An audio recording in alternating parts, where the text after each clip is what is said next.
ব্রাহ্মণবাড়িয়া ৪, আপনার সময় ৮ মিনিট।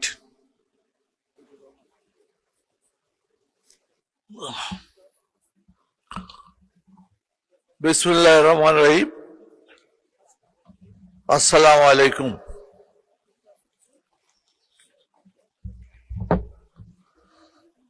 মাননীয় স্পিকার, আপনাকে ধন্যবাদ যে আজকের এই বাজেট অধিবেশনে আমাকে কিছু কথা বলার সুযোগ দেওয়ার জন্য। মাননীয় স্পিকার, এই বাজেট সম্পর্কে বিশদ আলোচনা করেছেন এবং আমাদের মাননীয় সদস্যবৃন্দ অনেক ভালো কথা বলেছেন এবং সমালোচনার খাতিরে সমালোচনা করেছেন। সেই জন্য আমি সকল সদস্যবৃন্দকে ধন্যবাদ জানাই। এই বাজেট সম্পর্কে বলতে গেলে এটা বলা নিশ্চয়ই রাখে যে এই বাজেট প্রণয়নের ব্যাপারে মাত্র 4 মাসে এই সরকার একটি এমন অর্থনৈতিক ব্যবস্থার মাধ্যমে একটি সুচিন্তিত বাজেট তৈরি করেছেন এবং এই বাজেটের ব্যাপারে মতবিরোধ থাকতেই পারে, কিন্তু একটা কথা নিশ্চয়ই আমরা সকলে একমত হব, এই বাজেট জনকল্যাণমুখী, এই বাজেট মানব সম্পদ উন্নয়নের জন্য,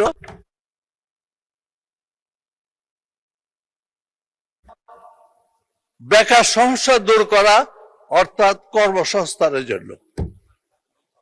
যদি এই কর্মসংস্থানই না হয়, যদি বেকার সমস্যা দূরই না হয়, তাহলে এই দেশের অবস্থা যে বিগত 20 বছর ধরে যে অবস্থা ছিল তার চেয়ে আরো বেশি ক্ষতিকর হবে। সেই জন্য এই বাজেটে অনেকে বিশাল বাজেট বলে যে অভিহিত করেছেন, তাতে আমার কোনো আপত্তি নেই, কিন্তু আপত্তি হচ্ছে এই বাজেটের উদ্দেশ্য কি সেটা সম্পর্কে যদি আরো বেশি আলোকপাত করতেন তাহলে এটা প্রমাণিত হতো, যথার্থ হতো যে এই বাজেট জনগণের জন্য, এই বাজেট এই দেশের উন্নয়নের জন্য। এবং এই বাজেটের মূল বক্তব্য হচ্ছে বিনিয়োগ বৃদ্ধি এবং বিনিয়োগ বৃদ্ধির মাধ্যমে জনগণের আয় বৃদ্ধি এবং বিনিয়োগের মাধ্যমে কর্মসংস্থান সৃষ্টি করা। এবং যদি সেই বিনিয়োগই না হয় এবং যদি আমরা সেই চিন্তা ভাবনা না করি, তাহলে অল্প বা ছোট বাজেট দিলেই কি হবে বা বড় বাজেট দিলেই কি হবে। এই বিশাল বাজেটের সবচেয়ে বড় জিনিস হলো বাস্তবায়ন, এবং এই বাস্তবায়ন সম্ভব আমরা সকলে সম্মিলিতভাবে যদি এই বাজেটকে বাস্তবায়নের দিকে এগিয়ে যাই। এবং আমার মনে হয় যে আমরা যদি সকলে মিলে ঐক্যবদ্ধভাবে চাই, তাহলে এই বাজেট বাস্তবায়ন করা সম্ভবপর হবে এবং যেই উদ্দেশ্যে বাজেট প্রণয়ন করেছে তারও উদ্দেশ্য সাধন হবে। তাই আমি অনুরোধ করব, বাজেটকে এমন ভাবে দেখতে হবে যেন এই বাজেট শুধু সরকারি দলের যে ভিশন আছে, যে কর্মসূচি আছে, সেই কর্মসূচির প্রতিফলন হয়। আপনারা অনুগ্রহপূর্বক লক্ষ্য করবেন, বিএনপি এমন একটি জনগণের দল, যে দল গত 2001 বা এর আগেও একটা ভিশন নিয়ে চলে, সেই ভিশন 20, সেই ভিশন 30-40, ওই ভিশনেরই প্রতিফলন এই ধারাবাহিকতা এই বাজেটে প্রতিফলন হয়েছে। তাই এই প্রতিফলন, এই বাজেটের ধারাবাহিকতা চলছে শহীদ রাষ্ট্রপতি জিয়া রহমানের আমল থেকে আমাদের মাননীয় 3 বারের প্রধানমন্ত্রী বেগম খালেদা জিয়া, আর বর্তমানে এসে আমাদের নেতা জনাব তারেক রহমান, এবং তারই প্রতিশ্রুতি পালন করেছেন আমাদের অর্থমন্ত্রী। কাজে আমি মনে করবো এই বাজেটকে আমরা যদি এগিয়ে নিতে চাই, তাহলে তার মূল কাজ হলো বাস্তবায়ন। আর আমাদের সেই বাস্তবায়নের বাধা কোথায়, সেটি আমাদের দিক নির্দেশনা দিতে হবে। আমার মনে হয় এই বাজেটের মধ্যে সবকিছু হলো গভর্নমেন্টের ডেলিভারি সিস্টেম। গভর্নমেন্ট কিভাবে সার্ভিসটাকে ডেলিভারি করবে, এবং আমার মনে হয় আমাদের সেদিকে বিশেষ করে নজর দেওয়া দরকার। যেই প্রশাসন আছে, যেই ব্যুরোক্রেসি আছে, সেক্ষেত্রে ফেলে দেওয়া যাবে না, এবং তাদেরকে কিভাবে আমরা মোটিভেট করে এই বাজেট বাস্তবায়ন করতে পারবো, সেদিকে আমাদের একটা কর্মসূচি গ্রহণ করতে হবে।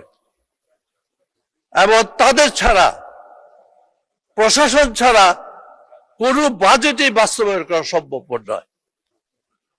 আমরা যারা রাজনীতি করি, আমরা সেই প্রশাসনকে সঙ্গে নিয়ে যাতে জনগণের উদ্দেশ্যে যে বাজেট প্রণয়ন হয়েছে সেটা যাতে আমরা বাস্তবায়ন করতে পারি, সেদিকে আমাদের এগিয়ে যেতে হবে।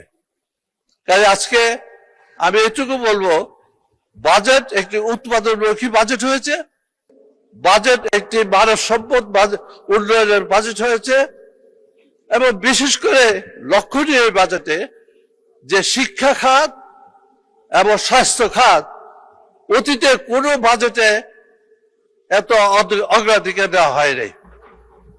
কাজে আজকে যদি আমরা এই শিক্ষাকে আধুনিকভাবে, বিজ্ঞানসম্মতভাবে যদি এগিয়ে দিতে পারি, তাহলে আমরা দক্ষ জনশক্তি সৃষ্টি করতে পারবো, কারিগরি শিক্ষা বৃদ্ধি পাবে, এবং আমাদের দেশের যে আয় বর্তমানে হচ্ছে, যেটা দুইটা নির্ভরশীল খাত হলো, একটা জনশক্তি রপ্তানির উপরে, আর এটা হলো আমাদের গার্মেন্ট ইন্ডাস্ট্রি। কিন্তু গার্মেন্ট ইন্ডাস্ট্রিও বড় হলো এখন আমাদের মাননীয় সদস্য, মাননীয় সদস্য 2 মিনিটে শেষ করেন। আপনি আরো 2 মিনিটে শেষ করেন। আমি বেশি কিছু না বলে শুধু একটু কথা বলবো আমার নির্বাচনী এলাকা সম্পর্কে। আমার নির্বাচনী এলাকা সীমান্তবর্তী এলাকা। এই সীমান্তবর্তী এলাকার মধ্যে আমি সকলের মুখে শুনেছি মাদক বিরোধী কথা, কিন্তু আমরা কিভাবে মাদক বিরোধী অভিযান চালাবো, কর্মসূচি কি হবে, সেটা আমরা এখনো ঠিক করতে পারি নাই। আমাদের স্বরাষ্ট্রমন্ত্রী আমাদেরকে আশ্বাস দিয়েছেন যে উনি শিগগিরই এই মাদক বিরোধী অভিযানের লক্ষ্যে আইন প্রয়োগ করবেন, শক্তিশালী আইন প্রয়োগ করবেন।